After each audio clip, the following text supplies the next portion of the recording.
znate da je ovo grob Svetog Nektarija i ovdje još uvek može da se čuje otkucaj srca.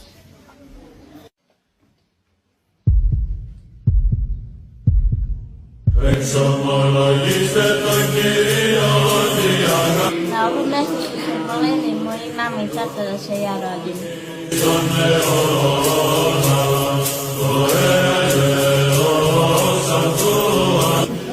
Nektarijus.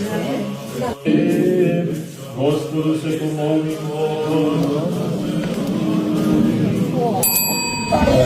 Na glavu svetitelju Nektariju, arhijereju Božju, velikog gospodstva i bezbožništva, pobožnosti si prosi iskušio glavu prepodloga satane, koji nas izranjava od toga radi verovati Gospoda, leči bolesti ne izlečive, kad nas popada su zbog bezakonja naših, hvalamo zavolate Bog pravednom, da tebe radi nas grešni pomilost, proklesve da nas izbavi od bolesti, da nas razreši i po svoj vaseleni da slavi strašni preslavno ime njegovo, Otca i Sina i Svetoga Duha, sada i uvijek i u veku vekova. Amin.